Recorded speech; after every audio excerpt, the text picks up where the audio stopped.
Hello, and welcome to another exciting episode of the Comic Book Chronicles.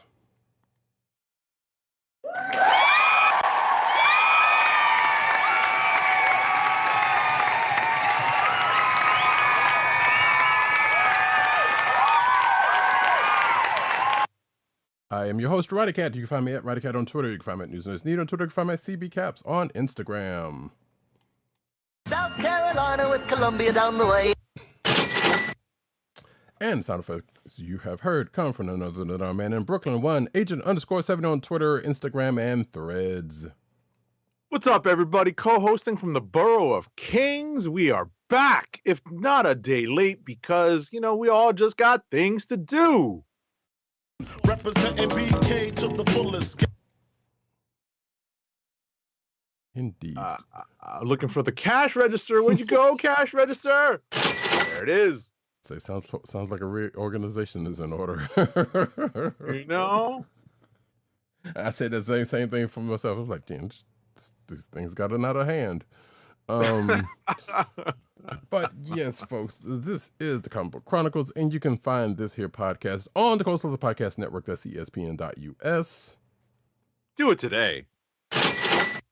You can also find us on your podcast perusal place of choice, whether it be Google Play, Apple iTunes, aka Apple Podcasts, Spotify, or the Coastal Podcast Network SoundCloud page.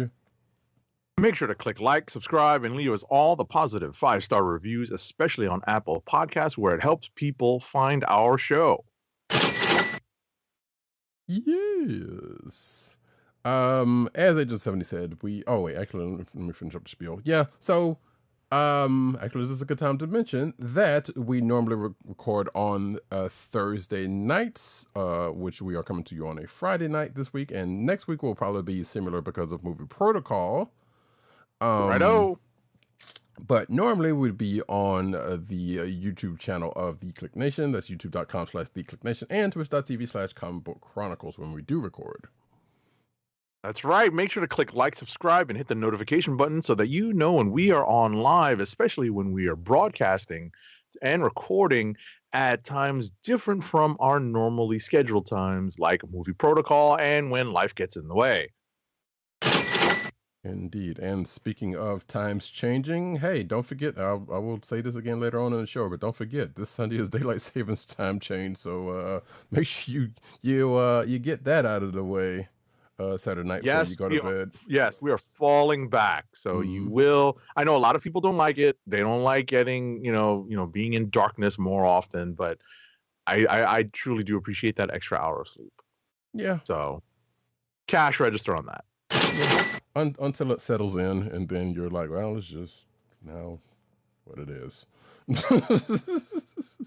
So, but folks, tonight. Excuse me, we have a bevy of good stuff we're starting off with, which we're going to start off with a spoiler-free recap of Loki Season 2, Episode 5, the penultimate episode, which is called Science/Fiction. Yes, /fiction.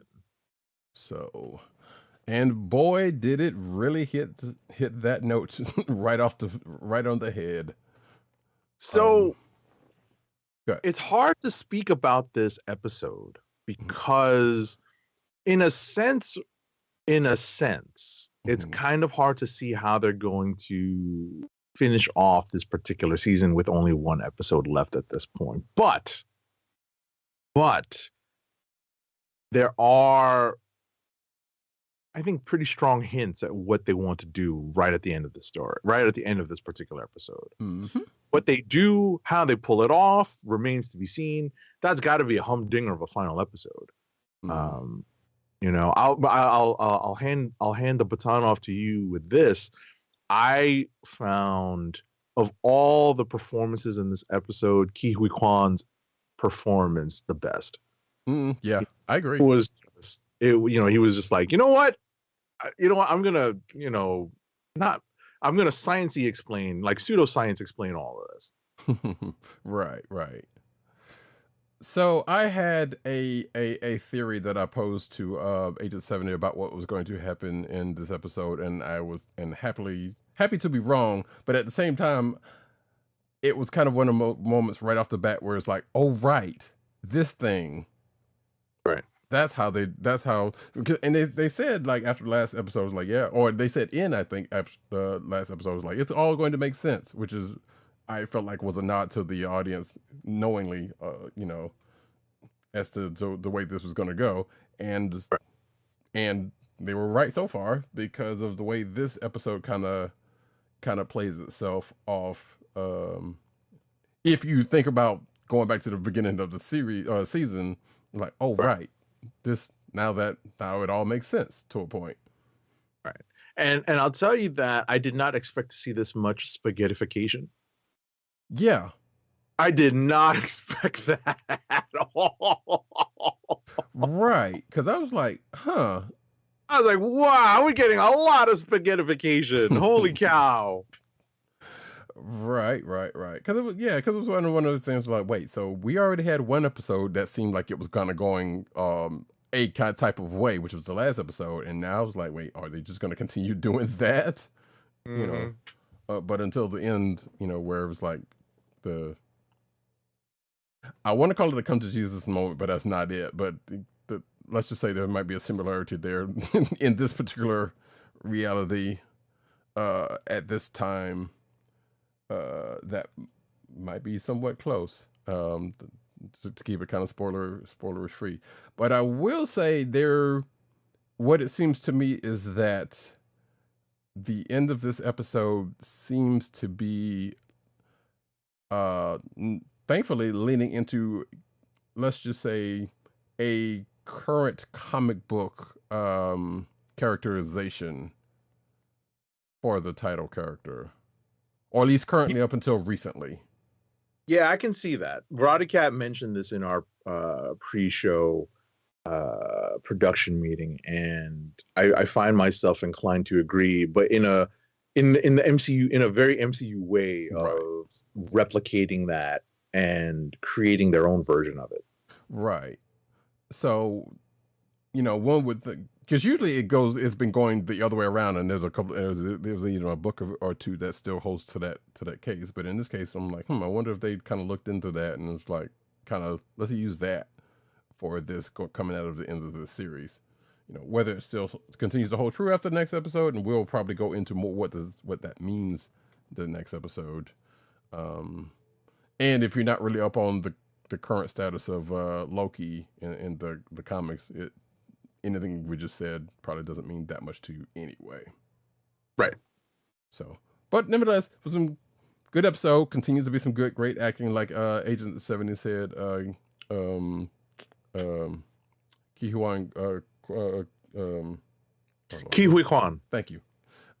His performance in this particular episode, yeah, just in general, but in this particular episode was great. There was still some great acting going on in this one. Yeah, I feel like almost weirdly enough, second, even though I'm not crazy about Owen Williams because it's just acts like him. Yeah, that's what it.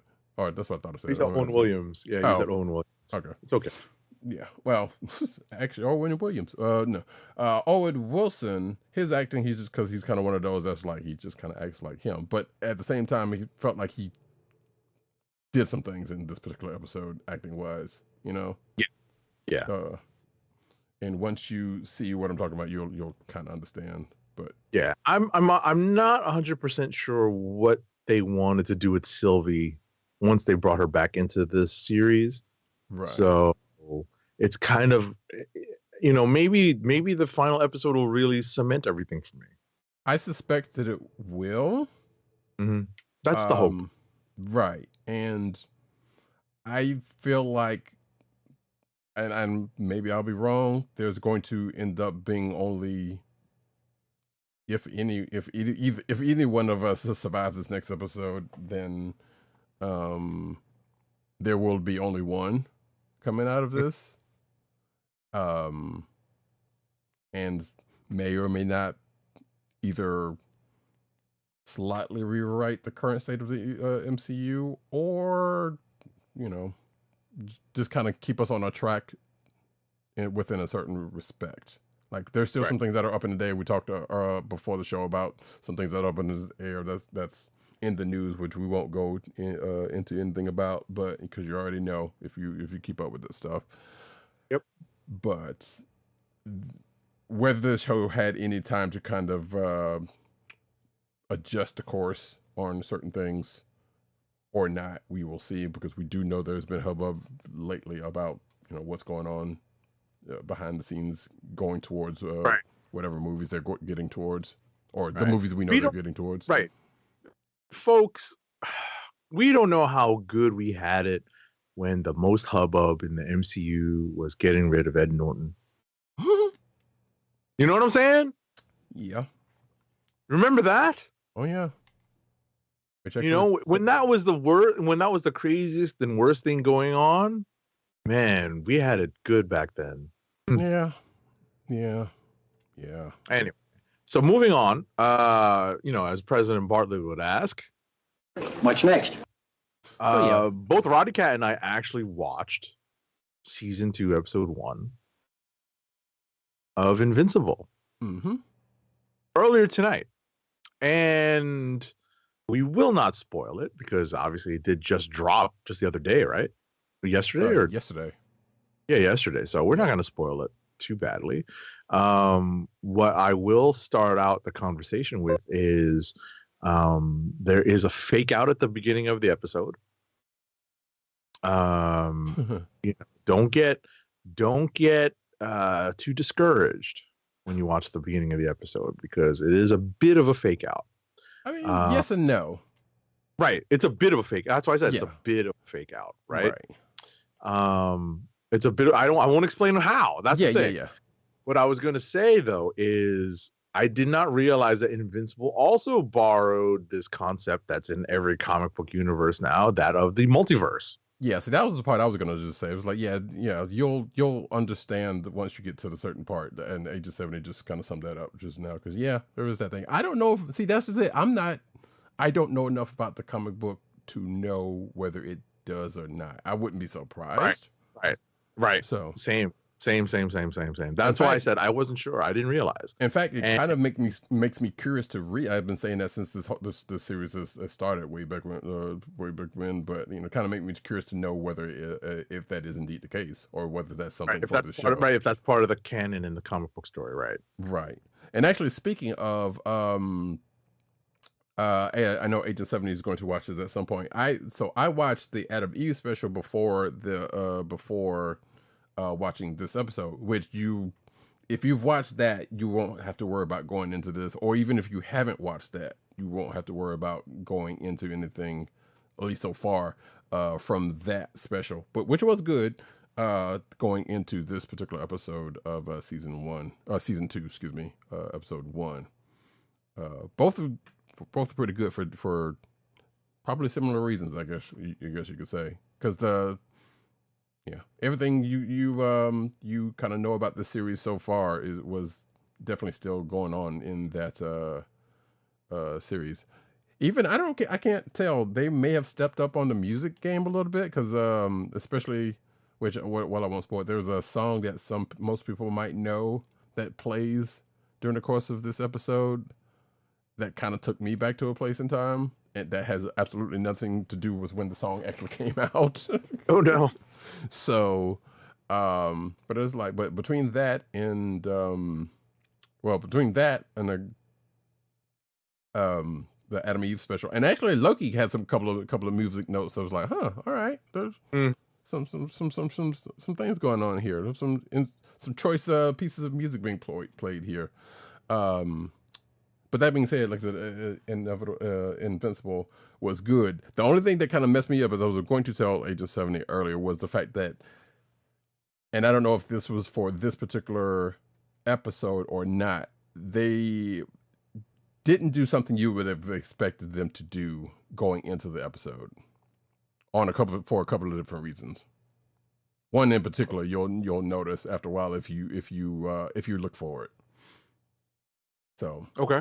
Otherwise, it was pretty good stuff. This is definitely taken up after the season 1 ending. So if you haven't seen season 1 and know how that played out, you might want to check that. Or if you don't remember, hey, that show's worth a good revisit. I mean, that season's worth a good revisit. It's not terribly long, although what was it? What you say? How long it was? It was like 48 minutes or something like that. It was, almost an Yeah. I mean, that's obviously including credits. So Right.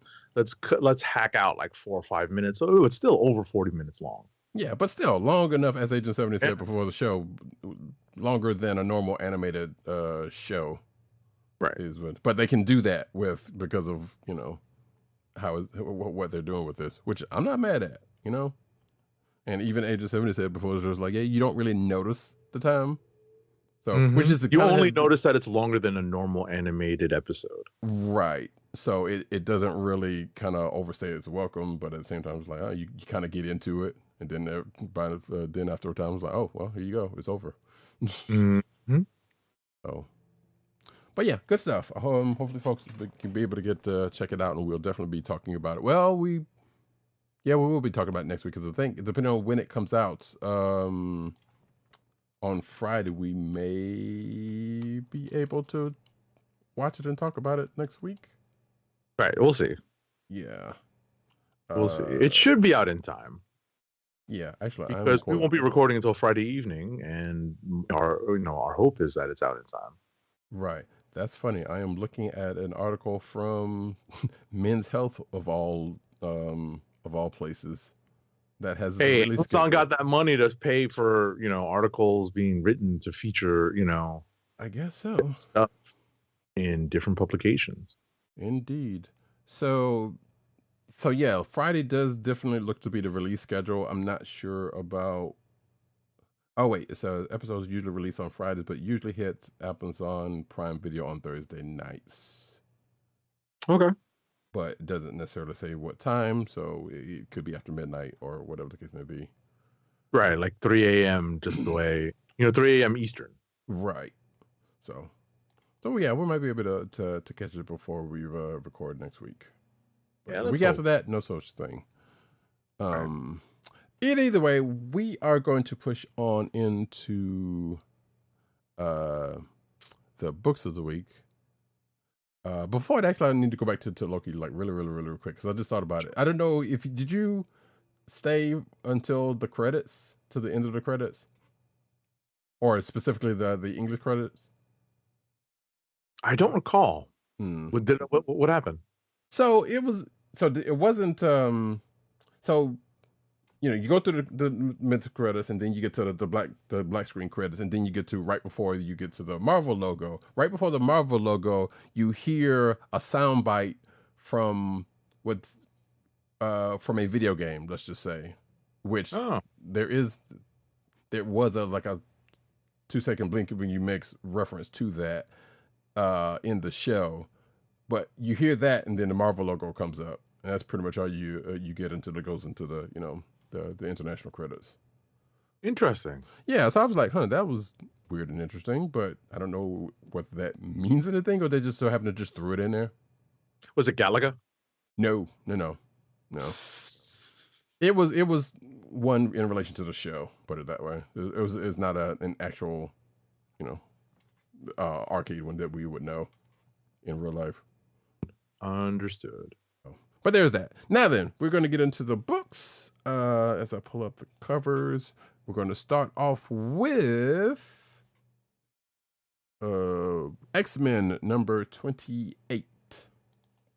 X-Men number 28 is written by Jerry Duggan with art by Joshua Cassara, colors by Marte Gracia, and letters by VC's Clayton Cowell. So,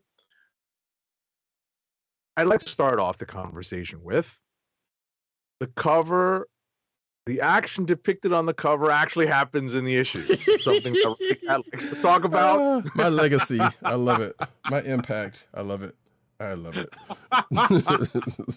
Because as I pulled it up, I was like, oh, look at that. This actually does happen. Yep. What I like about this issue, and it's a strong contender for Click of the Week for me, is that a lot of the various plot threads that have been running through the fall of X, the fall of Krakoa, are picked up in this issue. Various threads. And it does good for fans of this era of X-Men to read this issue because it does move things along. This is definitely a key issue when it comes to this fall of the X-Men or fall of X storyline. Definitely, you cannot miss this one because a lot of pieces that are moving along the chessboard are in play in this issue. Everyone from Firestar to Dr. Stasis to even the Juggernaut. You know, as I said earlier, what happens on the cover, specifically Firestar and Juggernaut, actually does happen in the issue, but it's not what you think. So, and I'll hand it off to Roddykat with that. Yeah. There's actually not much else to say about that. I also believe this is a potential click of the week.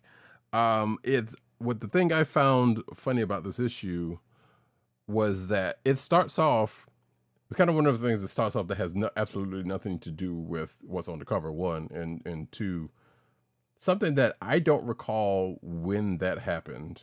So, and I meant to ask Agent 70 about that. I am assuming it has something to do with X-Men Red, because that's where that character was for a good time. But I don't remember. Like, wait, how did they? I totally forgot that the character wasn't even around. So that's kind of how bad it was for me. But nevertheless, so you got a couple of pages with a character, and then it was definitely Red. It was definitely. I think that happened in Red. Yeah, I kind of figured because, like I said, I knew that's where that character was. Yeah. And then something happens, and then cut scene to what goes into the rest of the story, which is nicely done.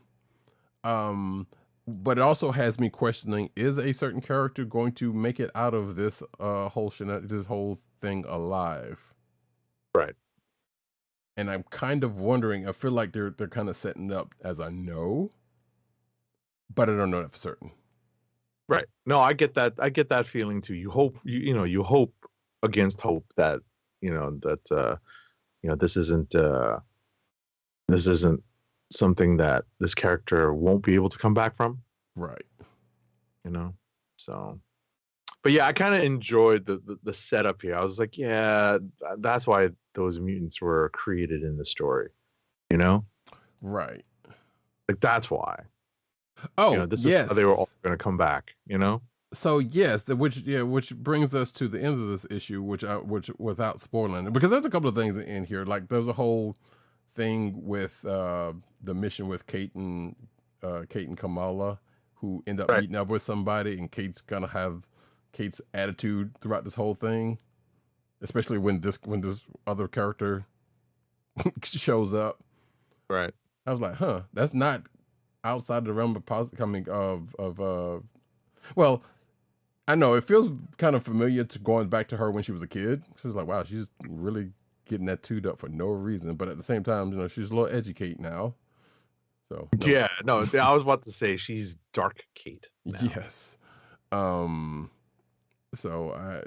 there is that, but there's but like I said, there's that whole thing, and then we get to the end of the issue with a very on-brand entrance from a certain Marvel character of note. Yeah.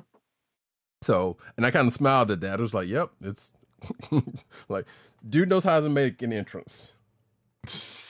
That's all we can say.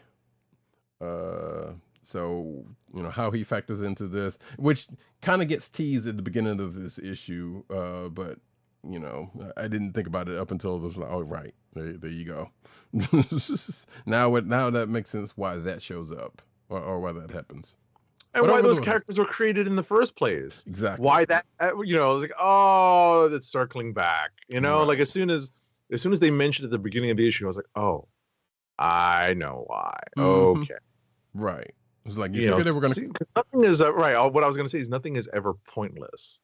Well, there that's are not always true. When you feel like some characters are introduced for, no good reason. But it's like, oh, okay, we're circling back to them now. Right. You know? Yeah. I mean, that's not always true where there are things that are pointless. Like, we can circle back to Zeb Wells, some of the things Zeb Wells has done on his Oh no! Spider-Man. Shots fired. Kamala's death.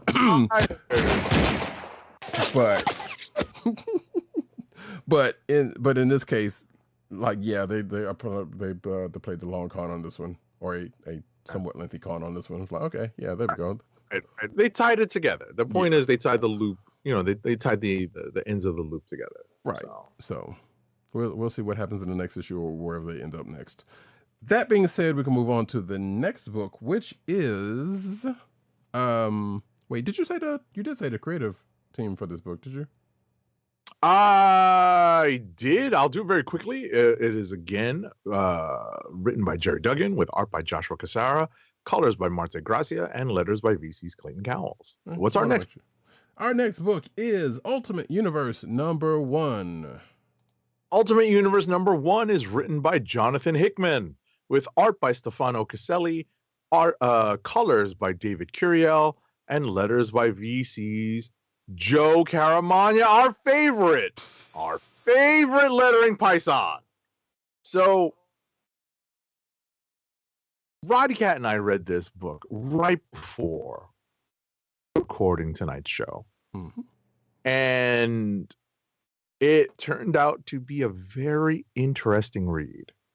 I feel like the prelude miniseries to this issue all of a sudden made a lot more sense after reading this issue. Yeah. It just did. It just did. So I think all of my misgivings about that prelude miniseries were kind of put aside by having read this first issue, because I think this first issue really solidified some of the concepts that Hickman's going to try to use to freshen up the concept of the Ultimate Universe, at least. Right. If you have been with this program for some length of time, you will know our history and how and our feelings about a Hickman book. And it still stands to reason here. You know, we have genuinely liked Hickman's output that we've read. Yep. And everything Agent 70 said, it definitely holds true. But at the same time, it was like, yeah, it was kind of one of those things like we knew that book was going somewhere, but we did not know at the time that they were going to pretty much open this can of worms back up again. Right. And to what extent they were going to, to which we now starting to know, because of this book, we're starting to get that sense of that. And yeah, being that it's a Hickman book and being, it's been favorable and allowed so far, so far. Yeah, it's still kind of, and it is, as I told Agent 70 as I explained, because he asked me, it was like, well, how's the book? And I was like, well, I didn't say it at this time, but I did say, I think after that, the last issue of that last miniseries, then it still stands the reason here, which is a Hickman book. So it is not a breezy read. Yeah. But it also, in the same time, is an interesting read, which is so it is. I would also say that I think the Prelude miniseries is required reading. Oh, definitely. I think the Prelude miniseries is definitely required reading. You cannot jump into this cold, because there are a couple of concepts that will be just unknowable until you read that Prelude miniseries. So you should go back to that.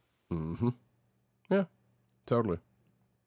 Yeah, because if you remember anything about the original Ultimate Universe, there were some differences from that to this, even within the universe, as to how this played out, and that gets bared out in that miniseries. So you would want to know that going into this.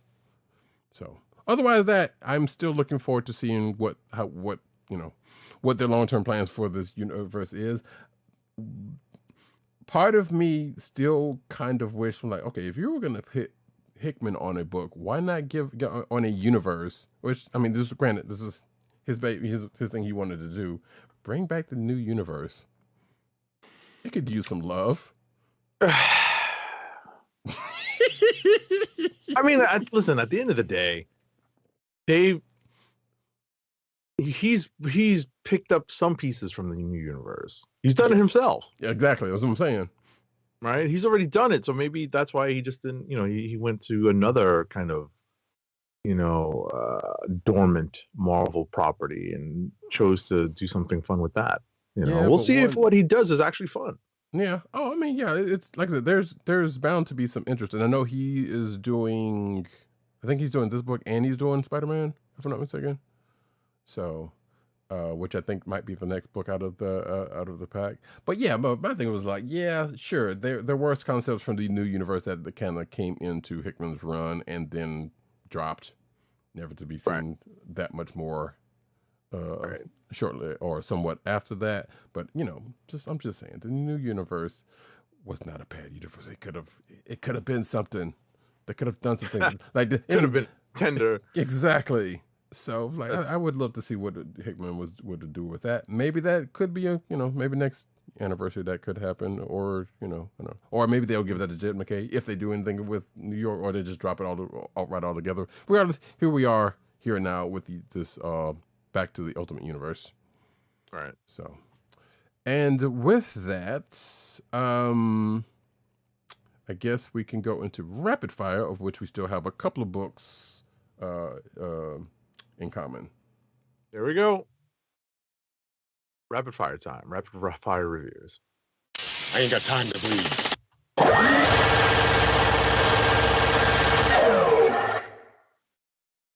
All right, it's kind of a quiet publishing week, so we don't have too many books to get through. First up is Avengers #7. It's written by Jed McKay, with art by C.F. Villa, colors by Federico Blee, and letters by VC's Corey Petit. This is a book that Roddykat and I both read, so we will both have a little bit to say about it. You know what? I definitely need to pull a soundbite of Madison, because we seem to have incorporated her bit of "it's not what you think," or "it's not what you think," right, into our vocabulary, our lexicon here on the Comic Book Chronicles. That's what the very first part of this issue is. It's essentially a fake out, but it's not really a fake out, because ultimately there is a character in play who is tormenting the Avengers, and we find out that the problems that the Avengers are facing are coming from two fronts. So that is essentially what happens in this issue. Anything else you got on it? Right. I was going to say that the character that does come in has popped up here and there, most recently in the X Corner. Getting their behind handed to them, and also at some points in another book that of which they would have normally have come across, but we'll talk about in a second. But they're not there now. But yeah, that the fake out, or as Agent 70 said, not unlike how the season 2 episode 1 of Invincible kind of starts off. Yeah, interestingly enough. Yeah, it has echoes of that for certain. Mm-hmm. But yeah, then it goes into the rest of it, and it's like, so if you have read, which Jed McKay wrote the last couple of the Timeless books, the last Timeless book from last year around this time, or this last year, December, kind of had bits and pieces of stuff that are coming out throughout the year. One of which kind of shows up in his book, right? Which I think was the main one of that book, now that I think about it. So right. No, you're absolutely right. But from what I understand about this particular issue, I want to say I might be wrong about this. It might be part 1 of 2 issues. Because we had talked about this this issue because of if you're watching the video version, the front and center character of the issue.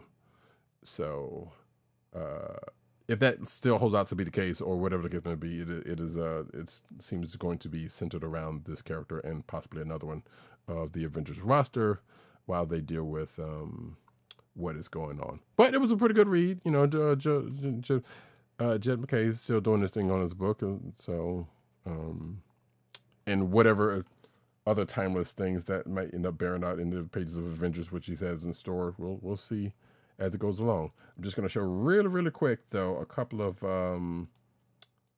variant covers. That one right there, which is a wraparound corner from Leo Castanelli, and another one, which both of which are kind of my favorites at this particular point. There's another one from Marcos Martin Knight, which goes, I guess, a Knight's End, which of course shows the wackos slightly prominently, and you know, I'm just saying, love it. That's all I'm getting. The other cover also kind of had some wackos on the cover. It's like, all right, I see what they're doing here. I appreciate it. Good. Sounds good. Next up, though. Next up, and really last in rapid fire for me, is Doctor Strange #9. It's also written by Jed MacKay, with art by Pasquale Ferry, colors by Heather Moore, and letters by VC's Corey Petit. So I will lead off our rapid fire review of this by saying that I missed Doctor Strange #7. I need to circle back and read it because I think that contains valuable information that I continue to be reading Doctor Strange without. So this issue is a lot of magical battling, and it's beautifully portrayed by Pasquale Ferry. Yeah. The art and the colors in this by Heather Moore are outstanding. Outstanding, simply outstanding. You know, depicting magical battles is not easy. This art team does a masterful job of doing it. And interestingly enough, and we've mentioned this in talking about Doctor Strange #8, something from the X corner of the Marvel universe has come into the Doctor Strange corner and is playing a small role, you know, not an insignificant role. And I'll say that the end of the issue finishes with a kind of fun cliffhanger. Yes. It's time to get freaky. Yeah. So Roddykat, I believe, read 7, so he probably has a much fuller understanding of everything that is happening. But I just need to I need to circle back and get our copy of it and read it. Yeah, I recall you mentioning the same thing when 8 happened, and yeah. So I mean, I know what you're missing, but it's how much of that is going to play in. Well, it'll play into your a little understanding of what's going on here. But yeah, it'll give you a little bit of something. Right. It just feels like there's something missing. You know what I mean? Mm-hmm. Like I'm just kind of like, oh, what? How did we get here? Wait, who? You know? So that's all. Yeah, because I think that's pretty much the intro of how of things, let's just say. So that being said, as Agent 70 said, the art was great in here. The stuff art popped in here, and going into the book that I'm about to talk about in a second, actually, yes, that one piece of little piece of X-Men corner business shows up a couple of times this week. Funnily enough, but yeah, Doctor Strange is good. He's got a little fun assist at the end and good stuff. Next up for myself, as I start my books, is as we continue with the Magic Corner, actually, Scarlet Witch #10, written by Steve Orlando with art by Sarah Pichelli, color artist Frank Williams, and letters by VC's Corey Petit. So this is the last issue of this particular volume before going into the Scarlet Witch and Quicksilver book that we talked about last week, if I'm not mistaken. That is going to, I think it's either next month or or the beginning of next year is when that book's going to start. But this is pretty much the culmination of where this was going, and the new character that had been introduced in the pages of Scarlet Witch called Hexfinder. So basically it is another magic battle but it's not necessarily magic per se. It's magic versus alchemy. And also, going back to what Agent 70 said about Doctor Strange, that's a same piece of X-Men uh, uh, thing plays a small part here as well. Actually, a funny big part, and may or may not has been made. There's been a change made to said property of said item coming out of this. To what way that's going to play into the larger part of the Marvel Universe, I don't know. Whether this is going to be one of the things that's going to end up bringing back Magneto, as we know there's going to be a resurrection of coming soon, I don't know. But or whether this is going to play into the next volume of Scarlet Witch book with Quicksilver, probably don't know. But they did that for a reason, so I would say that. But regardless, we get a little bit of backstory on the adversary. We kind of get a tie off a loose end to a person's arc in this book, before coming out of and possibly setting up the next volume of Scarlet Witch and Quicksilver, like I said. So we will see how that plays out in the next volume. Next up, White Widow #1. It's a fine day for a White Widow, some would say. Oh no! Written by Sarah Gailey, art by Alessandro. I was about to say, is that our first? It's Billy Idol, right? Is that our first Billy Idol reference? It's not our first, because I feel like I've done that one before, but yeah, it's the first one recently, definitely. So I feel very confident there's been a Billy Idol reference in a past episode. That's funny. But yeah, art by Alessandro Miracolo, color artist Matt Mella, and letters by VC's Travis Lanham.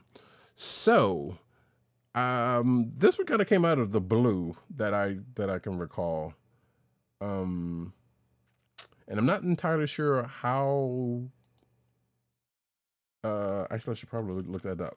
How many issues this is going to be, because I don't think this is an ongoing for Yelena, of which this is a book that is about Yelena Belova, the heretofore White Widow, as she's going by now. But it also seems to be setting up her going into the Thunderbolts, and that could very well be movie and book. It is amusing. She kind of finds her in a place where she's trying to, figure some things out. We got a nice little Captain America cameo at the beginning of the book that kind of starts this off. But we also have some interesting MCU ties that if you look around, might be the case. And that's kind of funny. Including, let's just say her last showing in a certain MCU book with a certain character might have been referenced in the pages of this book. But the short straw is that, yeah, she's kind of trying to figure out some things as she's kind of trying to make a life for herself. But of course, she can't stay away from action as she moves into the small town. But big business kind of comes in and tries to take over. We've kind of seen this before, not only in the pages of comic books, but just in general in books and whatnot. For what reason? This is a company that, as far as I know, we have not seen in the Marvel Universe before that is coming over here, but they are clearly coming in to do some bad business. I feel like this also book kind of sort of shares a slight little bit of DNA with Hawkeye. Book from back, Matt Fraction's book from back in 2012, just a little bit, in more ways than one, actually. Now that I think about something that happened, but it was a pretty good read, kind of fun. You kind of get some touches of what feels like, and maybe that's just a projection of MCU Yelena in the course of how she speaks in this, but yeah, like I said, it's a nice read, and again, like I said, I'm not entirely sure how many issues this is going to be, because I don't think this is ongoing. But it was fun, so I'm looking forward to checking out the next issue. And last book for myself that I just skimmed, so there's really not much for me to say about this until I actually potentially read this. Actually, Spider-Boy #1, written by Dan Slott. There are 2 stories in this. The first with art by Paco Medina. It's the main story, and colors by Eric Arciniega. And the backup story, colors, art by Ty Templeton, and D Color kind of doing colors. And of course, all of the lettering is done by VC's Joe Caramagna. Because, it wouldn't be a Spider book if Caramagna wasn't doing the lettering. He's our favorite lettering paisan. Indeed. Like I said, I just skimmed this because out of curiosity right before the show, because we knew this was coming and, whether we wanted it or not. And I kind of wanted to see what was the deal about it. As I say in my notes, it seems kind of silly. And it kind of is. And, but we kind of get a little bit more on Spider-Boy and his Rose Gallery and the adversary of the book, which I believe was mentioned in either Spider-Man Annual or something like that, regardless of something. But yeah, we kind of get a little bit of that. And the backup story has Squirrel Girl in it.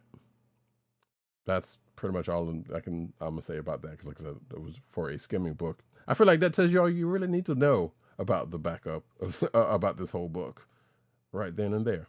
But hey, if any of that sounds like something you might be interested in, yeah, go for it. I did like in my skimming that there was a nice little jab at Brand New Day, and in some partial way the MCU version of that. So it was kind of funny. But yeah, like I said, once I go back and read it, I'll check it out in full. And that, folks, is it for me. Oh, actually, I will say before we go on, let me show this one particular. There we go. Luciano Vecchio homage cover of Amazing Fantasy 15. They're right there on your screen. So, not bad. Anyway, Kliqs of the week. Kliqs of the week.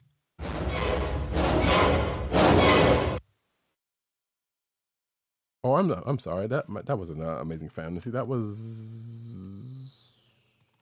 Wait, was that Amazing Fantasy? Was that? No, it wasn't Amazing Fantasy. It was Fantastic Four, whatever issue that was. Anyway, regardless, Kliqs of the week. I was about to say, I think I know what you're talking about. Now, as soon as you mention it, I think I know what you're talking about. Yeah. Okay. I don't have the video feed in front of me all the time, folks. So I'm kind of like flying blind here. So I just gotta, as soon as Roddykat mentioned, I was like, oh, okay. I think I know what he's speaking of. Anyway, back to our Kliqs of the week. And I think I said what mine was going to be, because I don't have much of a selection this week. But I do have to give Ultimate Universe a lot of credit for selling me on this concept that Hickman is trying his best to reinvigorate. But I will say that X-Men #28 is my Kliq of the week, simply because I really like that it picked up so many of the dangling plot threads that X-Men is so famous for, and kept pushing the Fall of X story forward. Yeah, this is true. This is true. As I show a couple of other variant covers. And type that down. So yeah. For myself, I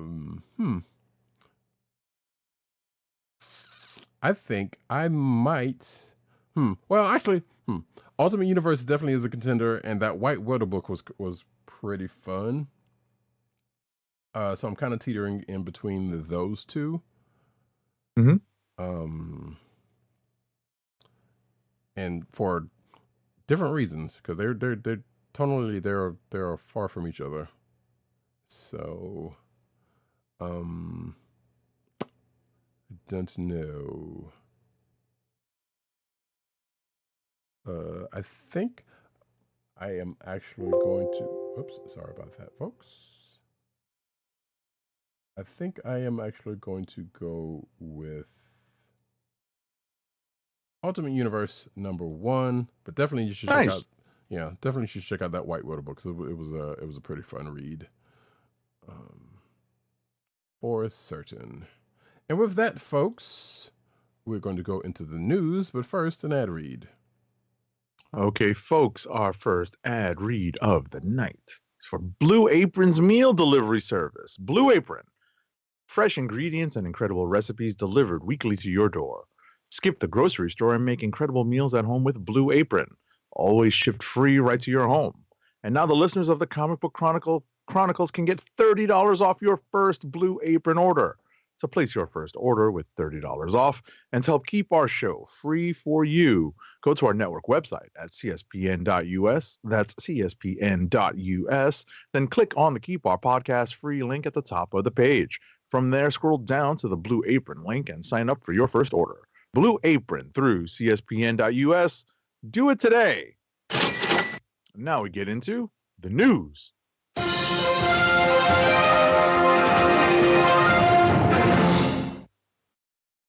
Cinematic news. First, we're starting off with a fan favorite 90s cartoon is apparently eyeing a comeback, and that cartoon is Doug. So apparently the cartoon's creator, Jim Jenkins, has an update on YouTube. It seems the creator said he was encouraged to pursue a sequel after speaking with an executive at Disney, and the push led the creator to craft a sequel pitch and follows Doug as an adult. And if it all pans out, hey, it's probably going to happen with Doug and Patty Mayonnaise as Patty Mayonnaise raised their kids. Kind of a Girl Meets World situation, sounds like. So yeah, 90s kids rejoice, I guess. Next up. I guess. All right. Marvel unveiled today a violent trailer for Echo, its first TV mature rated show. The series starring Alako Cox will also be Marvel Studios' first to debut on Hulu in addition to Disney. So they're supposed to both get the Echo show, Disney Plus and Hulu, on January 10th, 2024, and all episodes will be streaming on that day. So Roddykat and I watched this trailer just before starting tonight's recording and broadcast. So we can speak on it and say that it definitely looks Daredevil-esque, gritty. Yep. And we'll see how it turns out. I don't have like great feelings for the character, but I understand why Echo was one of the characters they wanted to emphasize because of the diversity, because of the power set not being so flashy that they had to pay a bunch of money for special effects. Mm-hmm. So I get that. I thought it was a sound choice. Obviously, it takes a while for some of these really lesser known characters to gain any kind of traction. Yeah. Like, who would have thought Ant-Man would have been a thing? Right. But yeah, and if you haven't watched the trailer yet, which you should, it's quite interesting. But you have watched Hawkeye, you will definitely be happy to know that it seems to definitely take place in a logical place after that, from what you can tell. A very logical place. As a follow-up. Right. And also the similar comic book version of what happened at the end of that, let's just say. Right. So, yeah, good stuff. Next up. Now, I saw this article, and I thought for variety, I felt like this seemed a little hyper. But at the same time, might not be terribly wrong. I don't know. But So if you're watching the video version, you can see the title, and it says "Crisis at Marvel: Jonathan Majors' backup plans, the Marvels reshoots, reviving original Avengers, and more issues revealed." Basically, this article is kind of going off of a retreat that Marvel Studio, or what was reported, let's just say, from a Marvel retreat that happened this past September, and things that may or may not have come about of it, that whatever may be going on. So obviously, if you heard the title, that some of that is having to do with what's going on with Jonathan Majors' legal issues, and what Marvel Studios may be doing to kind of work around that. There have been rumors of plans that they're thinking about doing, such as trying to bring back some original MCU characters or people for whatever odd reason, which doesn't sound like that's a good thing, but I don't know. And various other things that this article, and like I said, the Marvel's reshoots and various other things that this article kind of goes into with the current state of the MCU, or what could potentially go into or what this article believes the state of the MCU is, and Marvel Studios' juggling of it, let's just say. You can check it out in the show notes. Next up. All right, I'm gonna have to give this article a read because I'd heard about it. I heard people talking about it. I heard podcasts referencing it, and I just had not had time yet to read it. So I want to give this a read. Yeah. All righty. Walt Disney Animation Studios production workers have voted to unionize in a labor board election. Good for them. So about half a year after they went public with their organizing drive, Walt Disney Animation Studios production workers have voted to unionize. 63 production employees have voted to join the Animation Guild in a National Labor Relations Board ballot count. Good for them. I was about to say, Viva la Union. I don't know. That's Listen, that works for me. Yeah, absolutely. Speaking of Disney decided to buy full control of Hulu in a deal with Comcast, apparently. This is coming from the Hollywood Reporter, and this is saying that they might have to pay $8.61 billion for the other third of the percent of the company. And that deal is expected to close in 2024. What does that say for Hulu going forward? Who is to say? But yeah, I guess that would mean they would have controlling stake of it, because I think NBC is still involved with Hulu. I think. They're buying out, I think, NBC Universal. Or did they already buy Universal? And yeah, I was think the last bit? I think what I think is that I don't remember the sequence, but I know that that's in play. Sure. Either that's already happened or is about to happen. Right. So there was a filing Wednesday, and that's still kind of going through, but we won't know when it goes. Well, it's supposed to go final if all goes through next year. So we will have more news on that probably by next year. So yeah, like I said, what it does for the state of Hulu and the as we talked about before the show, the rising prices of Disney Plus. Who knows? But anyway, next up. Go for it. Next up, happy Godzilla Day, everybody. Happy Godzilla Day. This is an anniversary of the premiere of the first movie, Gojira, otherwise known as Godzilla, King of the Monsters in the West. So,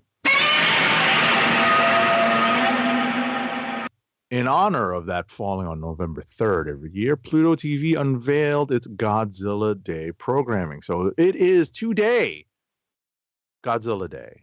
And so Pluto TV has been streaming all sorts of Godzilla movies on their channel. I mean, that's what they do. They have a dedicated channel, but they've also been doing on their Shout TV channel, airing Masters of Monsters, a 4-hour marathon hosted by horror filmmaker John Carpenter. And as part of the marathon, the channel will air Gojira, Rodan, Ghidorah, the three-headed monster, and the War of the Gargantuas. So yeah, there's lots of regular Godzilla channel stuff. Also, also at the end of the day, I don't know if you have a separate story about this. Well, I think we did feature one about the Monarch show that's coming out in a couple of weeks, November 17th. Yes, I don't have anything for it this week, but I have been seeing or hearing the trailers for it. I'm pretty sure we talked about the trailer for it. I just wanted to mention that the trailer's out there. You can watch it. It's kind of fun. So because it's been out there for a little while. It's not like current. It's not like it dropped this week, but it has been out there, and it is in advance of that show dropping on Apple TV Plus on, I believe, November 17th. Mm-hmm. I believe that's the date. So sounds right. There's plenty of Godzilla stuff out there, folks. It's a lot of fun. Yeah, I believe I talked about that trailer either the week you weren't here or the week after when you came back. I can't remember, but definitely we did talk about it. But yeah, in addition to the Godzilla Day stuff that which is still going on as of while we're recording, I think Shout Factory's Tokushoutsu Twitch channel is probably playing some Godzilla stuff as we speak, and they did actually replay part of that Master of Monsters special, because I think it's the same one that they did last year. So I don't think, because from what I saw of that, there was no new footage, and they played Ghidorah, the three-headed monster, at the time that I saw it. But I'm pretty sure they went and did the whole thing today on that channel. So yeah, definitely check that stuff out. Godzilla. Good franchise in spots. I mean, I'm just saying there's a couple of laws. Godzilla 1998. I mean, well, yeah, it is there, but the less we said about it, I'm actually kind of interested in that, slightly interested in that Monarch Legacy of the Monsters show, given the current state of the MonsterVerse that we've had with those last few movies. So. And while I still have a Apple TV Plus for the next couple of months, I will probably check it out with everything else. So that's right. We'll see. Next up, though, we hit Anime Corner. All righty, it is Anime Corner. Let me find a good transition for that. Roddykat really gets a kick out of me playing these.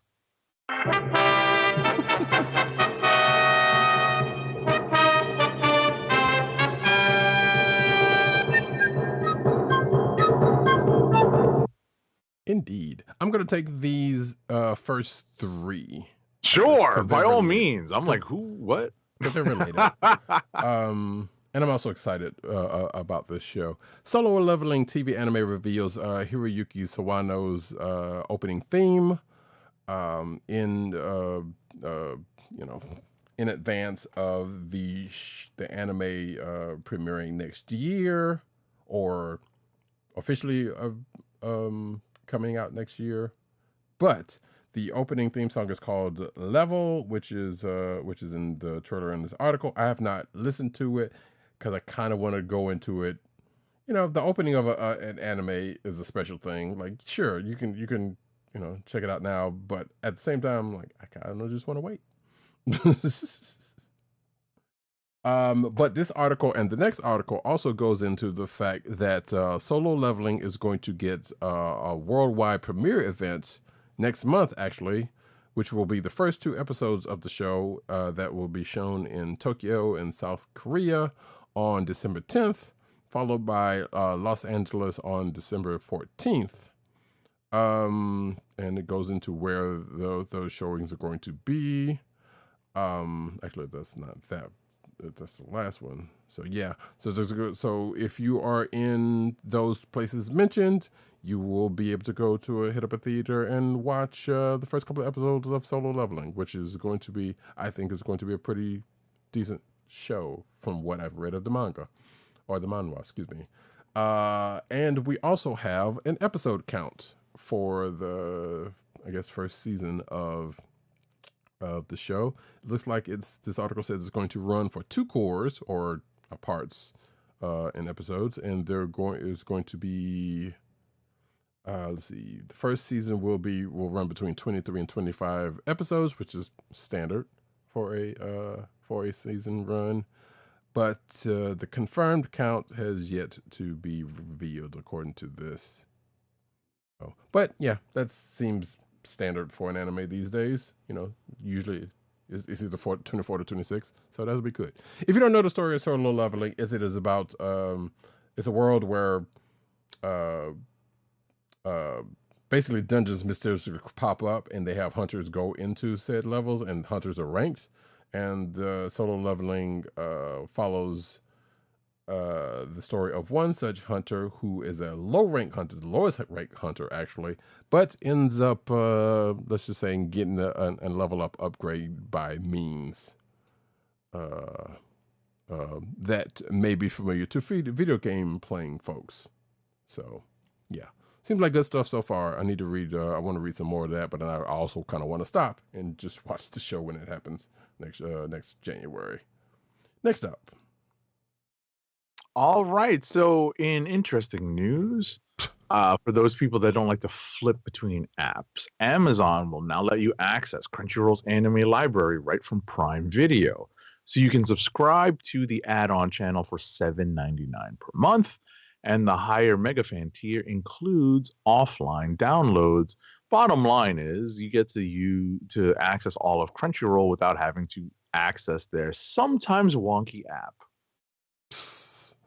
Yeah, I am actually going through a situation now where it's like, wait, I could have sworn I still had premium or something. So if not, see what's going on there. Yeah, their app is, I use their app across multiple devices, and it definitely is a little on the wonky side. Yeah, I usually use it on the PS4, and I have done it on the tablet a couple times. But most times, if it's not on the PS5, excuse me, not PS4, but PS5, I'm usually on the computer watching something here and there.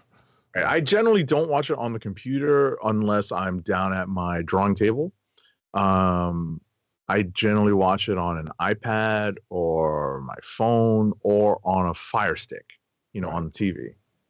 And sometimes I run into issues on the Fire Stick. Yeah, and I feel like that's probably a more of a Fire Stick thing. I'm not, I don't, because I can't say one way or another, because usually apps on the Fire Stick can get kind of weird sometimes. Right. I don't know that for certain, but just in general, there is. No, that's been my experience as well. I don't doubt. I'm not discounting that at all. You didn't hear me say a peep. Right. About that. In contrary to that. So yeah. I definitely get. But my point being is that I use it across different platforms. Totally. So, but yeah, this is another way to do that, and for some folks, this is probably a good way to do it, because I know there are people who bundle that stuff, on the video, Prime Video. Doesn't seem like a bad deal. And actually, you can also check out their streaming. This is, again, we are not getting sponsored by Crunchyroll. This is a source and a means, whatever. But there's also that streaming channel that you can find on actually it's on Amazon now also, but also on Pluto TV and whatever, that I've been kind of checking out here and there. When I'm in certain places, which is kind of funny because they're doing most of the dub stuff, which like boo, but there's been some interesting stuff, as I have shown Agent 70, couple of which coming off of that. What's funny? That the second paragraph of this article mentions the whole buggy and annoying to navigate. There you go. Yeah. Even they know. I didn't even get that far in the article. Yeah, even they know. That's so funny. But it is true. So, next up though, come on. There we go. Digimon Adventure 2 movie debuts 4-minute watch. For the first 4 minutes, excuse me. So yeah, if you want to watch the first 4 minutes of that newest Digimon movie, go right on ahead. It's only 4 minutes, so that's just enough to make you mad, realistically. But let's see. Apparently, it is the movie as a whole is out in theaters in Japan. And there's going to be a U.S. and Canada showing actually soon, next week to be exact, on November 8th and 9th, with both Japanese and English dubbed subtitles being available through Fathom Events. So go through your local spot to see if you want to check that out. But I assume at some point it's probably going to end up on Crunchyroll shortly, somewhat after the fact. There you go. Next up.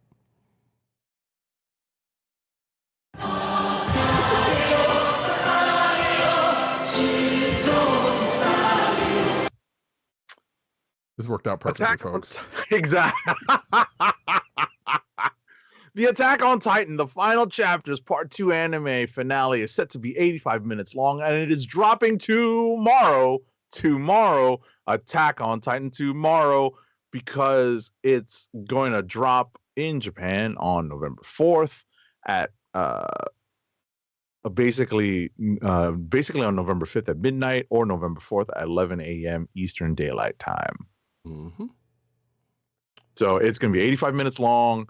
You just have to try to figure out some time to sit with my watch group and all watch it at the same bloody time over our Instagram chat or our video chat. Right. It'll be very fun. And then I'm gonna finally sit down and figure out which service I'm going to subscribe to. I don't know. I actually got. Did we talk about this? When Matt Wang and I talked about New York Comic Con, that one of my favorite booths was the Manga Plus booth. The Shueisha. Shueisha, yeah, the Shueisha, the publisher booth, because they had the hottest booth employees. Like, my buddy Malcolm and I would, like, our jaws dropped, and we went in there and just talked to them, and they made us, we downloaded the Manga Plus app, and I haven't signed up yet, but the Manga Plus app does in fact have all of the manga that that I want to read. Mm-hmm. So I'm kind of torn as to whether or not I want to do this one or jump into Shonen Jump. Right. And then there's the question of, okay, once you finish those, is there anything else that piques your interest that'll keep you there, that type of situation. Right. I mean, I want to read Haikyuu. I want to read, some of the other stuff. But bottom line, like, that was a bit of a tangent there, but it's valid because, Attack on Titan, is ending its anime run by completely adapting the story. Whereas some anime like Haikyuu, even though we are getting a finale movie that may like bridge the gap and cover like multiple volumes, like maybe like 40 volumes in a movie, right? Just to kind of jump forward. It's interesting that this anime's been completely adapted, and I want to see how it all kind of shakes out, manga versus anime. So. Right. But in any event, that is out this week. It's an exciting time. I did in fact get 2 new Attack on Titan shirts at I put them in the hamper. I should not have put them in the hamper already. To wash. I got them from the new shirts from Uniqlo. Right. Okay. The Uniqlo, we talked about it. We had a story on it before. Uniqlo put out a series of shirts in honor of the finale of the anime being broadcast. Mm-hmm. Indeed, indeed, indeed. Now, I guess the real question before we go on is, what is going to be your next new anime? Let me put that phrase out, rephrase that. That's a good question. It's a good question. I mean, I'm up on Jujutsu Kaisen right now. I'm not up on this week's episode. I don't know. I don't know. I have to look at my list again and take a look at some of the new stuff that's dropped and see if there's something new, actually like new that I want to pick up. Right. One of the new things that I'm watching now is not all that new anymore. It's the topic of our next story. Yes, indeed, and that is Spy Family announces temporary voice actor change for Anya Forger, and this is the dub version, which has nothing to do with us because we're exactly. We're just like, yeah, who? Exactly. I'm sorry. No disrespect intended. No disrespect intended. I know there are people out there who love the dub version. Yeah. Not me. And dubs are better than what they used to be. Look, Lord, as a long-suffering anime fan, I can tell you, dubs were not great back in the day. Hoo boy. But yeah, Bryn Apparel is temporarily taking over the role of Anya Forger for season 2's English dub. Let's see. She is stepping in because the original voice actor Megan Shipman is on a maternity leave. So congratulations. Yes, indeed. And I guess they're still doing some stuff because episodes are still coming out. So yeah. There is that. Cool. Next up. Alrighty. The highly anticipated final trailer for Spy Family Code White has finally dropped, featuring Spy Family's main characters Anya, Yor, and Lloyd Forger, alongside other important cast members. So the Toho Animation YouTube channel released a trailer for the long-awaited movie late Sunday night, with Spy Family Code White set to premiere on December 22nd, 2023. Wow. So that's coming out soon. Mm-hmm. Yeah, I haven't watched this trailer yet. Yeah, I was about to say, neither have I, and I'm kind of curious to see how long it takes for us here in the States to reach to watch this. I suspect it won't be long, especially if they're already on, because I think they're kind of already simulcasting on Crunchyroll. So I suspect, or I'm thinking, it probably won't come too far after after it shows on in Japan. So actually, wait, does it say here actually? Because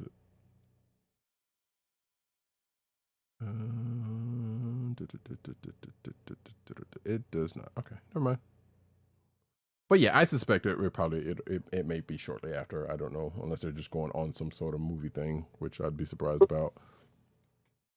Anyway, next up though, Bleach 1,000-Year Blood War to recast Yoruichi, excuse me. And there's been a little bit of hubbub about this lately because from what little I remember hearing about this, so there was one point in time they had brought back Wendy Lee, the original English dub voice actor for this character, which didn't sit right with some people because, and partially rightfully so, because Yoruichi is a character of color, and Wendy Lee is not a person of color. So now I don't know if that is still a thing, or that has been changed. But according to this article, which is from granted a week or so ago, there was a voice actor who was playing the Yoruichi, who is still playing another character, but will not be playing that character, Yoruichi, going forward. So properly in relation to this, and I think I can't remember if this was before that Wendy Lee news came out or after that being the case. But the quote here is like, "Hey y'all, the studio and client decided to go in a different direction, so I'm no longer voicing Yoruichi in Bleach 1,000-Year Blood War, and my recordings will be replaced. It means a lot to take on such an iconic woman of color. I appreciate all the love. I'll still be voicing Hayuri." So, and that's from Anaris Quinones, who apparently is also in Baldur's Gate 3, and I feel like I've seen that name before. So yeah. So yeah, Right. that is the thing. And more in a whole lot of who, because we don't watch the dubs. Well, right. Like some of these people I've known for, you know, because obviously some of these voice actors come up in other places outside of anime dubs. But yeah, Right. what Agent 7 said is the absolute truth. It's kind of funny, you know, because I still have not, you know, I've considered it. My schedule may not allow it. Looking at my calendar for the next couple of weeks, whether or not I can make it to Anime NYC for any days, because you know that's just the way my calendar is has fallen this year. But ultimately, I see the guest list is almost all. It's not all, but so many of the dub actors. I'm like, I don't know any of these people. You know, are we going for artists? Are we going for like art? You know, costumes. Take a lot of pictures. If I dress up as a Haikyuu character, I might, you know, get into a group shot. You never know. Yeah, but I can guarantee you that I'm sure that I haven't seen the list, but I know there are some people that there are people there that people fawn over quite highly. Right. Certainly. Right. So all right. Last but not least in the anime news, Toei Animation has announced global expansion plans, and they plan to expand globally with offices outside of Japan. So in a recent report, Variety confirmed the plans to expand, and the global initiative will begin in Europe as Toei Animation is looking to open an office in Italy. According to the report, other global offices are being eyed with locations in India and South America high up on the list. Currently, Toei Animation has a few overseas offices. The company has long had workers present in North America as well as Asia, Australia, Africa, and the Middle East. However, it seems Toei Animation is eager to expand those branches and open new ones. Okay. They basically said, ship them all out. We're taking them out a whole new door. Yeah. So, we'll see what comes of that. Now we go over into the comic book news. And we find a nice little transition for comic book news. So this is a story all about how my life got flipped on. Oh, wait, no, I'm sorry, different thing. No! Titans Beast World will set up a new status quo for the DC universe going forward, according to this article. Tom Taylor is writing the upcoming event that is surrounding the Titans, more specifically Beast Boy. I think as we have talked about on the show, and I guess even behind the scenes also, as talking about. But it says here that this article is an interview with Popverse, which is where the article is coming from.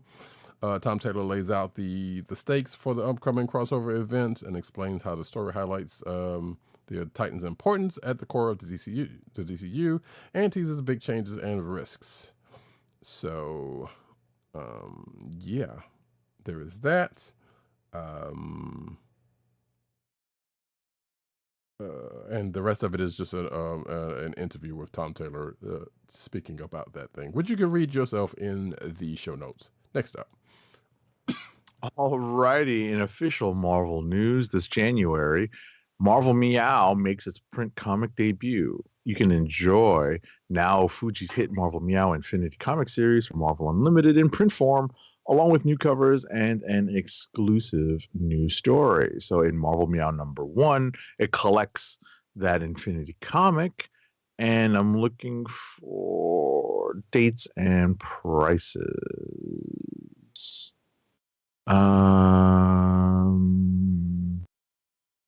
Doesn't have, but it'll be out in January. So the closer we get to it, we'll have more information. Yeah, that's probably like $4.99 or something. So Yeah. Beautiful. Yeah. Next up, though, meet Power Man, the last living Marvel superhero, quote unquote, with the powers of Hulk, Sentry, and Iron Fist. And this is coming from this year's Timeless one shot. Excuse me, which apparently is becoming a yearly thing, because we've had them the last couple of years. The funny thing about this is, like, despite the fact that they're they've been coming yearly. They're all number ones, and I feel like Right. at this point this should be number 3, even though it's not a series. Right. You know, it's a one shot, not a series, so I get why they do that. But at the same time, it's like, just Yeah, make I, it just a I lot absolutely easier. agree. I wish they would call it like Timeless 2022, 2023, something like that. Right. So, because that could be confusing. It's like, oh, you mean that story from Timeless? Like, which one? Mhm. No, I So, agree. I agree. yeah. So yes, but this particular one that is coming up is going to be surrounding Iron Fist, or I guess a future version of Luke Cage, who has Iron Fist's powers along with the other aforementioned one. I was about to say, is this why the second Power Man decided to change his name? Maybe. Makes sense, right? Or actually, wait. Actually, according to this article, it says who is the future version of Power Man, and it asks the question whether it is Luke Cage or Victor Alvarez or not. So No, I was about to say there's a recent backup story where Victor Alvarez decided to drop the name. did he? Yeah, I don't remember. yeah, I forget. It was very recent. Hmm. So Roddykat and I will do a little bit of research, and actually, I might do a little bit of research after I do the next story and give Roddykat some time to take a look at this. Yeah. So yeah, but basically, if you don't know, the Timeless One Shots been coming out every year for the last 3 years, and they pretty much seed stories going into into the coming year at Marvel. Some of which, like I said earlier when we were talking about Avengers, has already started to bear out, but the rest will be coming on, or I guess, well, excuse me. Actually, I'm not sure what is so that's the thing about the Timeless books. It's like there's been a couple of them. It's like, okay, when is this going to happen? When is this other thing going to happen? Or when is this? And I feel like there's still at least 1 or 2 things from at least one of those books that still hasn't come to pass yet. But like I said, that's how these things roll, and you kind of get a sense of what's coming up in the near future. So I'm not sure what's going on with this one, because it feels like that last one just came out, even though it was Last year. December, right? So we shall see what else comes out of this when Timeless #1, which is actually not being written by, and I know we talked about this before, not being written by Jed McKay this time, but written by former guests of the show, Colin Kelly and Jackson Lansing, with art from Juan Cabal. And that goes on sale December 27th. So I'm sure we will be talking about that. Next up. Right. So in some prose novel news, right, we have a reveal of a cover of What If Wanda Maximoff and Peter Parker were siblings. And so this is written by Sean McGuire, who we know as a writer of both comics and other prose writings. And it's interesting that this is a concept. What if the Scarlet Witch and Spider-Man were actually siblings as opposed to Quicksilver? So it's it's interesting. So you can pre-order your copy before it hits bookstores on July 9th, 2024. Yeah, and we've liked some of Sean McGuire's works himself, notably here in this article, Ghost Spider. Yes, And, yes. And I believe, I can't remember if we read Fearless. I think we did, but I don't remember that one. So, yeah. Next up, though, Peter Parker and Mary Jane get more days, funnily enough, in Ultimate Spider-Man #1. So I think that is a take on One More Day. I'm pretty certain. So yeah, we know Ultimate Spider-Man is coming up, and as we said earlier, Jonathan Hickman is writing it with artist Marco Cicchetto, and I want to say this is a kind of an MCU vacation, but not really, because Spider-Man is a family man, and yes, we have seen in the pages in the Spider-Verse that he has had a family out there in another place. But this is Peter and Mary Jane with a family. As you can see here from the cover, the family picture. you know, their core family.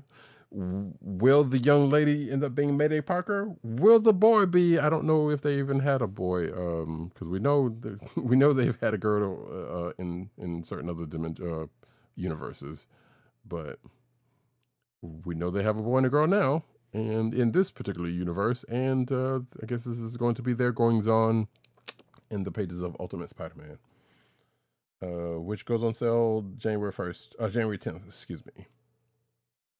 And yes, again, we will be checking that out when it happens. Next up. Right. So this next story talks about something that was shown in Ultimate Universe #1. So we really won't talk too much about it because, you know, it's just go read the issue. It's actually pretty good. Yeah. I forgot to take that out there because I wasn't sure whether we were going to get around to that or not. But next up, I guess speaking of timeless, first look at the cover to Timeless Light #1, which showcases Loki, of all people. But also, this is one of those, hey, here is a comic book tie-in to a real-world product, as happened with comic books in the past, most notably Cars or other things in the past. This one is the one that is, yes, Marvel Studios and Citizen. So, apparently they have Loki-inspired watches made by Citizen. And is there a comic book component to this, or is this just, yes, there is. Of course there is, because there always is usually. So artist Mike McCone depicts Loki surrounded by the Avengers on the cover of the recently dropped comic Timeless #1, which I don't remember seeing that comic being recently dropped, but it's probably on Marvel Unlimited. So yeah, you can check that out if you're watching the video version. There, I don't see any watches on any of them, but that doesn't stop the product placement to being shown somewhere in the course of the story. But is it a full-length original comic by Paul Allore, Carlos Reno, and Larry Molinar, where Loki reflects on what makes heroes, and blase. So yeah, you can check that out if you feel so inclined, and you have the resources to do so. Actually, wait, does this say where this thing is? I'm pretty sure it does not say. But you could also check out these watches, which are actually not bad, but who wears watches these days? unless there's as an accessory. Anyway, I'm sure that's out there somewhere. It's probably out on Marvel Unlimited. Check it. Next up. So, in this exclusive to CBR, Marvel revealed a first look at the new Thunderbolts team in action. So, this is the Thunderbolts team that's led by the now Revolution, aka Bucky Barnes, the former Winter Soldier.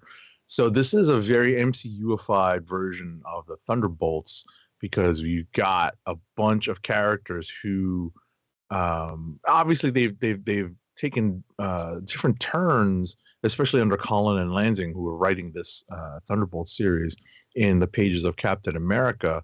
So you've got, the Revolution, aka Bucky Barnes. You've got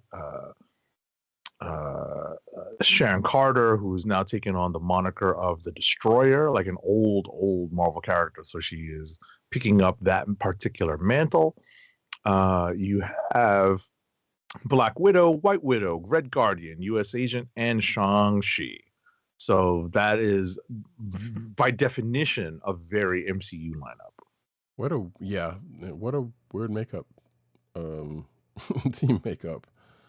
And also we probably will not be using CBR much longer because of that. So yeah, moving right along, Marvel confirms cancellation of a Star Wars series that surprisingly that was still going on, and that is Star Wars Bounty Hunters, which if you did not know, came out of a Star Wars event from a couple of years ago, and it sounds like it's going to go out in a bang at the end of this current event that is going on right now, which, by the way, there was a Star Wars book that came out this week, but I didn't get a chance to read it. So yeah, But it says it's the explosive end of a saga. Valance the bounty hunter has one final mission to complete, and it may be his last. Can he and the crew fight their way past Boba Fett and Jabba's secret weapon?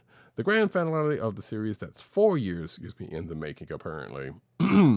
Series lasted 4 years. That's incredible. That's crazy. Yeah, this is Savage Avengers level.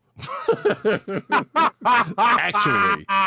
Seriously. That's a good one. Yeah, because that's a good one. Because we have talked about how long Savage Avengers, which again, another book that came out of an event that didn't seem like it was going to last much longer than said event, ended up lasting a couple of years, even having a couple of volumes. But yeah, it's crazy. Like, I started reading this book in the beginning, and then just kind of fell off of it. It was like, all right, well, sure, it is what it is. But yeah, there it is. But January is going to end with issue number 42. So there you go. If you are a fan of that book, enjoy it while it's there. Next up. All right, so you can get your first look at new adventures starring Captain America, Iron Man, Photon, and Ghost Rider from December's Marvel's Voices Avengers #1. So this is a different take on the Voices concept. So what they're having in celebration of the Avengers 60th anniversary, Marvel's invited all-star creators to tell stories centered around the Avengers' legacy and mission. So, you get actor Utkarsh Ambudkar and artist Taram Gyadu coming together for an Iron Man story. You get Robbie Thompson and Sid Kotian teaming up to explore the American values that Captain America stood for, and so on. So, and you get TV writer and podcast host Jason Concepcion, formerly of, currently with, I think he's still with Crooked Media, but he used to be with the Ringer doing podcasts with Mallory Rubin. So he's doing a Ghost Rider story. Nice. That's pretty cool. Cool. I am going to do the next story, but I'm also going to insert a story right here to do, so I won't have to worry about this for next week. Cool. So I will do both of these as I put it into the show notes. There we go. Bing. All right. Venomous and deadlier than ever, Black Widow teams up with Hawkeye in a new series. So, which, man, it's been a while since the book with these two. So, let's see. Apparently, this was announced yesterday, as of this recording. And it says Black Widow and Hawkeye is going to have a book next year. It is a 4-issue limited series written by Stephanie Phillips with Paolo Villanelli doing art. And I guess this is taking off after what's going on with Widow after being venomized. And I guess was she in that Venom? I assume so because of that. But yeah, that's how she got it, I think. Right. But, neither of us read it, so Venom. Right. Which I feel like I've seen rumblings of like she might have run into the current Venom and things happen. I don't know. So, but yeah, so Black Widow and Hawkeye going to team up again next year. And Madripoor. Oh, wait, it says here, so it says, even when Black Widow and Hawkeye has no one to trust, they still had each other, even though their paths sometimes diverge. So when Clint Barton is accused of a rogue assassination attempt that puts the U.S. and Madripoor at odds, which also kind of seems slightly familiar in an MCU sense, but we're going to keep it pushing. A symbiote-equipped Natasha Romanoff thinks nothing of coming to her aid, but as echoes of their past ripple into the present, it will take all of their faith in each other and the lessons learned along the way to protect their future. That is the quote from this Marvel article. So if that sounds interesting to you, you can check that out in March 13th of next year, and we will probably be checking that out. Next up. So, I'm sorry. I'll take this next one. I'm sorry. I'm taking. Oh, please, thank you. Video game stuff. Yes. I mean, listen, folks, I love the video game stuff, but this is Roddykat's domain. So apparently, Marvel's Spider-Man 3, which has not been announced yet, but Spider-Man 2 is out and currently flourishing on the PlayStation, has been teased as a, quote, Avengers Endgame, according to probably someone at Insomniac. So, oh yes, Brian Intihar, former video game journalist turned video game dev. So that's a pretty good come up. Speaking with kind of funny games, Brian Intihar reveals that he and his team have a roadmap for the series that is set out roughly 8 years. That's been set out for roughly 8 years now. However, over the years, this roadmap has changed, and not all of it has changed, but it sounds like the end of the roadmap, players will get their Green Goblin showdown in epic fashion, or I guess alluding to, possible spoilers for Spider-Man 2 and going into what could end up being Spider-Man 3. Which I guess, hey, the first Spider-Man also kind of teased some of this, But anyway, Intihar does not confirm Green Goblin will be the big bad of the next mainline game, though that is what everyone is expecting, especially after what has been teased. So, hey. Well, there's a quote here. I will tell you that the character has been about the start of every game.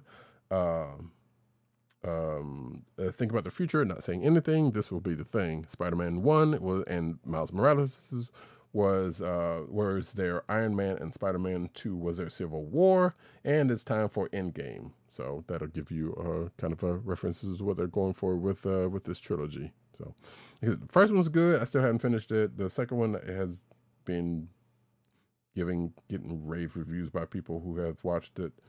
Who have played it, and I look forward to get around to it whenever that chance is. And of course, that Miles Morales one. So yeah, good stuff. Get a chance to play them. They're good, or at least from what I know right now. Next up. So fourth generation jewelers East Continental Gems has announced October 26th as the public opening of their limited time New York City store, ECG Concept, located in Soho at 26 Mercer Street. For the first time ever, you can purchase a piece of Marvel history with ECG's series of authentic Infinity Gems inspired by Marvel's Infinity Stones in person. Okay, listen, man. If you ball like that, good for you. Right. But also these the things that got them on just like speakers, and I'm like, I don't know how to feel about that, but hey, like Agent 70 said, go for it. If you got a glove to go along with it, more power to you, I guess. Yeah, seriously. Now we're getting over into the toy corner a little bit more properly with Hasbro reveals new Star Wars toys, including a Mace Windu Black Series 2-pack. This comes from actually, and this and the next couple of stories, I think, comes from that Hasbro Pulse event that was on October 27th. So, yeah. Let's see. Yeah, it's Mace Windu and Clone Trooper 2-pack. Paz Vizsla as a Cassian Andor figure. Also, that has been announced. Yeah, looks like that was it. I saw an article which I might have actually duplicated here, so I may need to take something out. Yep, I do need to take that out because that pretty much talks about what I just talked about. But yeah, so that's from the Star Wars side. Next up, Marvel Select Archangel X-Men figure. It was revealed by Diamond Select Toys. So it's $29.99, and it'll be here in the second quarter of 2024. Yeah, I'm not a big Marvel Select guy. I'm a Legends guy, so. Mm-hmm. But next up, though.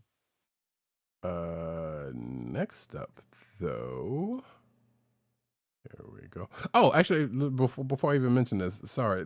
If you go to the clickbait section, and I told H7 this earlier, there is a product unboxing for the Ahsoka line of toys that was announced with the stars of Star Wars Ahsoka, that being Rosario Dawson, Natasha Liu Bordizzu, and Mary Elizabeth Winstead.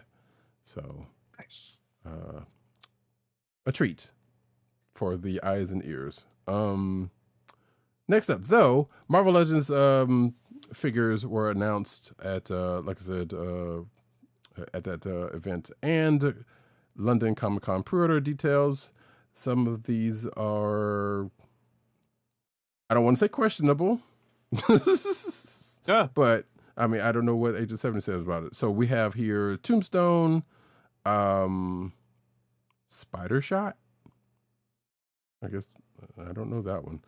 And a Hallow's Eve figure was announced, but there's also a green. Well, yeah, there was a Hobgoblin. I'm sorry, Jack-o'-lantern. Excuse me, Scarlet Spider, and wait, who was another Spider figure? I don't know this one. Last Stand. Was that Last Stand? Okay. Yeah. Gotcha. Yeah, it's a storyline. You know, Spider-Man's Last Stand. Right, but that's probably one I didn't read. Yeah.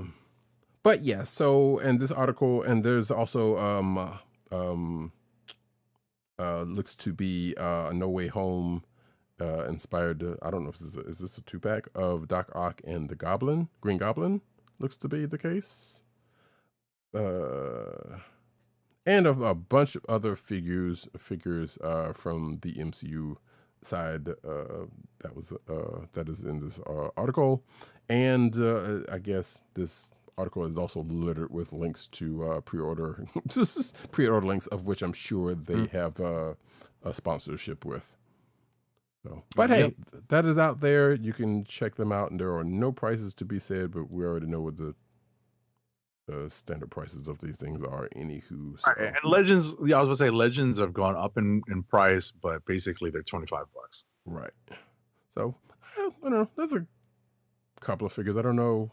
I don't know if I will get any of these, but yeah, sure. Right. I mean, listen, for fans of the movie ones, people love. Some people love those movie figures. It's true.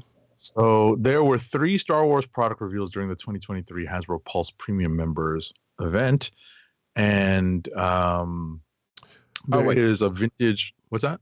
Yeah, you can actually wait. I was supposed to take that one out. Sorry.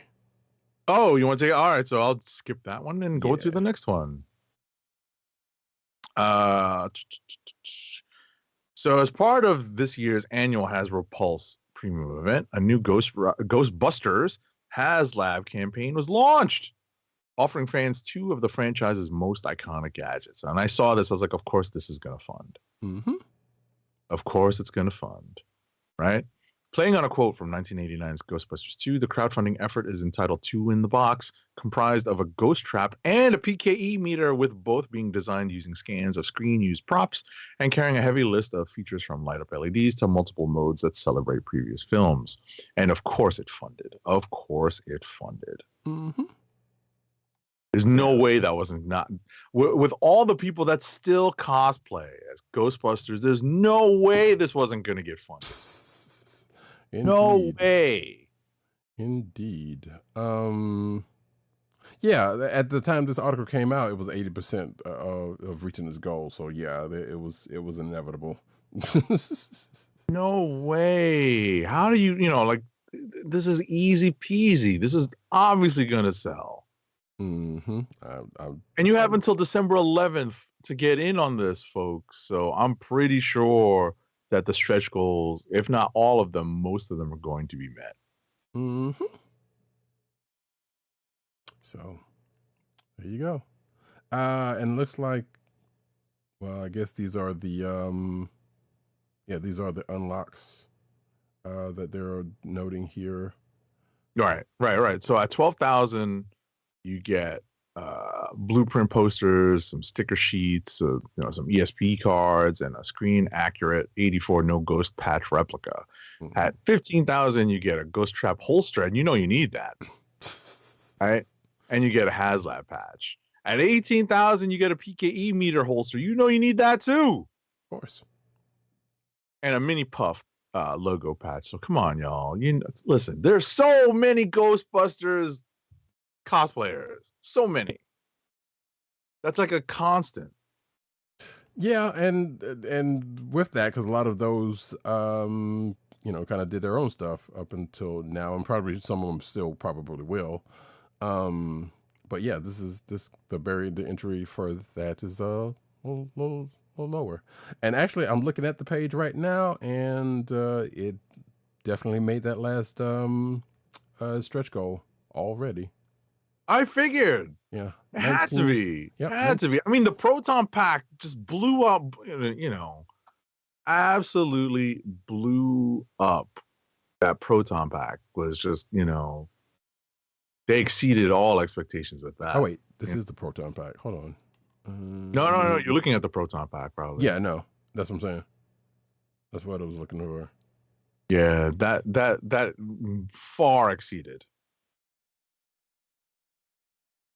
Far exceeded. You want to go backwards and check out, you know, that one. That was crazy. Look at that. Oh, here we go. Okay, no, I stand corrected. So, but still, yeah. So the 2-pack is at 12,000. So, right. So it's already unlocked the first stretch goal. Right, and like Agent 70 said, you still have another 38 days to get in on this. So, yeah, there you go. Yeah, hopefully it ships before you need it for your next cosplay, because it's not going to ship until late fall of next year. But hey, you know, it'll be worth it for the people that cosplay Ghostbusters, I think. Indeed. All right, what's next? We got Transformers news, folks. United Magmatron Silverbolt Code Red official reveal from said Hasbro Pulse event. Let's see. Magmatron, which is one that I've not heard of. I think this is probably a Japanese one. Is $89 with a July 2024 release date. There is Beast Wars Silverbolt, which is a pre-order to be announced in Wave 2. So it's probably going to be sometime next year. And there's going to be a Stranger Things crossover with Transformers with Code Red, which is $44.99 and will go on sale. Will be released, November of this year. So normally I'm all right with, I'm good with those crossover vehicles, but I'm not a Stranger Things fan. Or let me phrase that. I shouldn't say that. I have not watched Stranger Things, so I can't. I can't put anything on that one. However, Silverbolt might be one I might end up getting. We'll see, because I don't have any Beast Wars characters. But there you go. Next up. Okay. You get a first look here at Transformers Rise, Starscream, and Bumblebee 2-pack. So this is from Toys R Us Canada. Mm-hmm. And interestingly enough, these are first looks at these. Okay. Yeah, they don't look bad. In weird relation, I've been watching a little bit of Transformers Prime, the series that kind of set around the Bay movies verse. Mm-hmm. A version of the movies. Show's not exactly as bad as I thought it would be, because I kind of slept on it because it was the movie version. So I might have to actually go back and revisit that. And in relation to movies, which I'm not looking forward to doing. Of course. Anyway, Ravensburger announces Disney Lorcana's plans. So yeah, y'all know that Disney Lorcana is, or some of y'all might know that Disney Lorcana is kind of hit big, and you can't find stuff. So they're Ravensburger is planning reprints, which we may have talked about this before, but they still have more plans to do. more reprints for the first wave that had come out, and going into the second wave that I think is coming like sometime next year. In addition to some other plans, some other stuff that they're dealing with, which great, because I would like to find some. That would be great. I have seen some people that I didn't know that was interested in to find some, and I have not. But hey, I'm glad it's doing well. Next up, and finally, with a vast comic book collection, USC aims to be top for comics research. So in the last 4 years, literary classes and library exhibits at the University of South Carolina have had a novel edition, the comic book. So that's interesting, because when I saw USC, I was like, California? I know you did, and everybody does, because as I was talking to former guest of the show, Sanford Green, who is also a local here. No, the only people who know University of South Carolina as USC are people that are from here. Right. So, which is where I am. But yeah, I funny enough, I actually also saw this, even though I saw where this article came from, which is a local paper. But yeah, apparently, University of South Carolina is trying to amass a big comic book collection, and I would actually love to go and see it. I don't know if you can. Wow. Right. So Gary Watson started the collection in 2019 with a donation of 18 tons of comics, magazines, and pulps he had amassed since 1958. Goodness gracious. Right? Yeah, the donation valued at about $2.5 million spread the word that the USC library was a home for comics. Wow. Oh, it says here that Roy Thomas of Marvel Comics fame gifted his personal collection to the university this year. So that's cool. According to this quote in the article, we're definitely a top 5 school for comic books. I don't know if that's a claim to fame you want, but hey. I mean, not a bad one to have, personally. But, you know. Yeah. So yeah, look at the library. At the beginning of this year, 30 students, faculty, and community members had a chance to get up close and personal with the comics. The library hosted a bag and board party at which participants sifted through boxes of these historic comics, stabilizing them in archival plastic slips as they went. Oh my God, I would have freaked out. That was something that I did that I got paid for when I was in college. Bagging and boarding. And had I known about this, I would have very much wanted to be a part of this myself. So that's crazy. So that's crazy. I had one of my college jobs was at a comic book store, and that was one of our jobs, is to bag and board stuff that had been stored without bags and boards for years. So we went through boxes and boxes bagging and boarding. Right. I wonder. I need to find out whether it is. I don't know if this is a publicly available collection, but I know some people I can talk to, or at least I used to. I don't know if I still do or not. But and there's a professor that is over this that seems familiar to me. I don't know her, but yeah, this is all cool regardless of the other. And the fact that it's here locally to me is like, hey, you know what? I appreciate it. I would love to see this collection. That's all I'm trying to say. Mm-hmm. So hopefully I can get a chance to do that and report back. We'll see how that works out. And with that, folks, that is the end of our news. Can we get one last ad read? Our last ad read of the night. You know we've been at this for a while tonight. It's late. Keep our podcast free by shopping at Amazon. Visit cspn.us, then click the Keep Our Podcast Free link at the top of the page. From there, scroll down and click on the Amazon link to shop. Purchase items from Amazon as you normally would, whether it's books, music, electronics, jewelry, apparel, or Marvel Legends. For every purchase made on Amazon through our link, Amazon sends the CSPN a payment that helps us keep the Comic Book Chronicles podcast free for our listeners at no extra cost to you. Amazon.com through CSPN.us. Do it today. And with that, folks, we come to another end of another show. We're going to reiterate a couple of things here, in that next week we will be going on Movie Protocol for the Marvels. Yes, looking forward to it. Get your tickets today. Let's support this movie, because there's some silliness out there. So yeah, and there's definitely going to be some silliness going into it for certainly. So that needs to be combated. I'm looking forward to it because I was like I said, I'm looking forward to this for a couple of reasons. So same. Yeah, we shall see how that works out when we talk about it next week, or as much as we can next week, whenever we plan to record.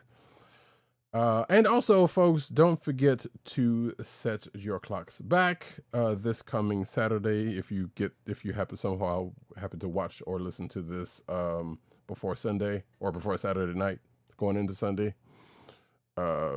Yes, it's daylight savings time. We're back on. We get 1 extra hour sleep, and then yada yada yada. You know what the deal is, unless you live in Arizona, which you don't have to worry about this.